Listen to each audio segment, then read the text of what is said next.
Welcome back. I feel like we just saw you. I know. I think you guys missed me. Or maybe I missed you. Well, you did say previously you wanted to fight more often. So is this a good thing that you're fighting in like what, 2 months? Yeah, I think we had like a month in between. I fought July 20th, and we're fighting, 5 weeks later, something like that. Yeah. So yeah, man, it's good. Do you prefer having that kind of a quick turnaround, or would you rather have a full camp?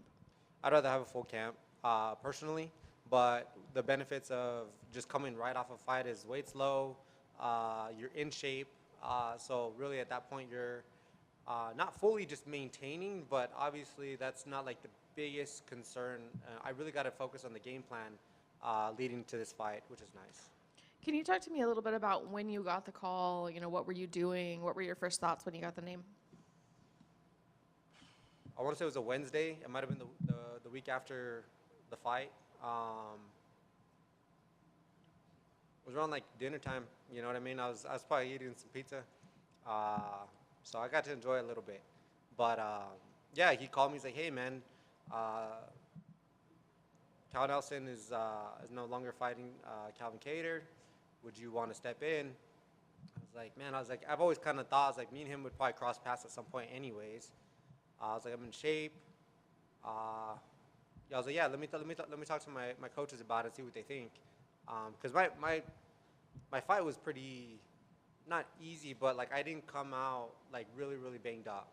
So I had that in my favor, but my body just definitely goes through it during camp. So my coaches wanted to make sure that I was good, and I was like, you know what, man, I was like, let's just go for it. Let's go for it. Let's make, let's just keep going at it and just try to be successful and make big things happen around here. So that's what we're doing. What do you think of Kyle just as an opponent?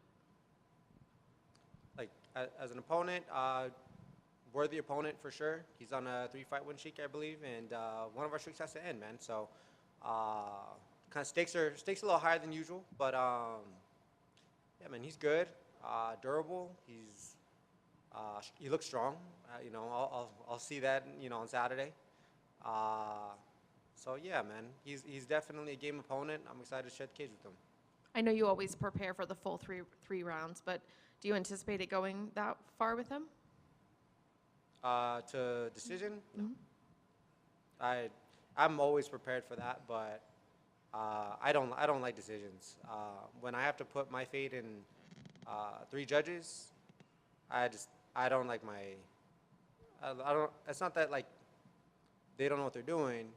I like having my own odds. I like creating my own stuff. You know what I mean? And if I can go in there and have a finish, I'm not gonna go out there and just go crazy, but I'm definitely gonna go out there and I'm gonna fight the way I normally fight, and it normally gets me my knockouts or TKOs or whatever. I don't like to go to a decision, because then I'm putting my fate in someone else's hands.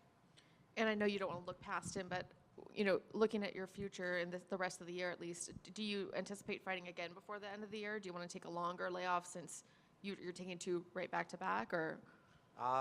My coaches said they don't want to see me back in the gym for another month after this fight. So, but I think the only one I would ever consider probably this month is if it's at Madison Square Garden. I've always wanted to fight there. It's a pretty iconic place. I'd consider, a fight, there, but I'd probably wait till next year. Will you listen to them and actually wait a month, or we're going to be back in there a couple? I told them I'll negotiate after 2 weeks. Thanks. That's literally what we said. Thank you. Yeah, no problem. Did you do anything cool with that 50K you got in your last fight? You don't see the 50K right away, but I'm still waiting for it. I'm hoping it comes through. I'm like, I got to check my bank account. Hopefully soon. Can you talk about, you've always finished people, but starting 1 and 2 in the UFC, and then this run that you've been on, you've looked fantastic. What's changed? Thank you.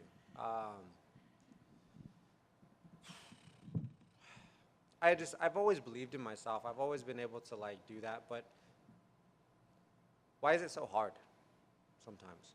You know what I mean? That's the biggest question. And you get to a point where you got to make a decision. It's are you going to believe in yourself or you're not?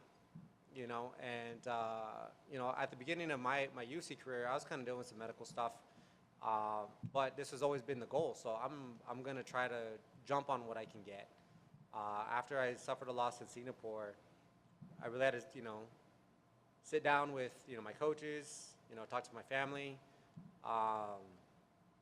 say a prayer or two, and definitely had to really just think about what I'm going to do. And I just told my manager, I was like, look, man, I was like, you give me another shot. I'm not going to embarrass you.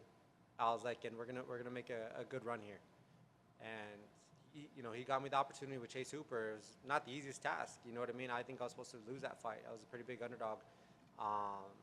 And then just one fight after another, man. You just believe you can do it. And I do believe that I can hang with anybody in the world. And I believe that I can beat almost anybody in the world. You know what I mean? At my weight class. And coming back down to 40 from 55 to 45 was the move to make. And now we're on this push, we're on this run, here in featherweight. On top of that, like I said, you've always been exciting, but now it's like fans see you on the card, they're like, oh yeah, we're watching that card. Like, how does that make you feel? I feel like that was my ultimate goal. That's been my biggest objective was if Steve Garcia is on the card, I'm tuning in. You know what I mean? Almost like this Cowboy Cerrone type of mentality. Anytime that you saw a Cowboy was on there, you're like, it's gonna be good. You know what I mean? So I wanted that. I felt like I was kind of like, hidden a little bit in the prelims. You know what I mean? And it's fine. Like I'm willing to work my way through the bottom, get through it to get to where I'm at now. Everything that I feel like I have right now has been earned. So I'm okay with that route. I didn't have a whole country behind me. And if they do, congratulations if you have that. Hell yeah, you're a step of the game. You're ahead of the game. But for me, it was like I felt like I had to fight tooth and nail to claw my way up to the main card.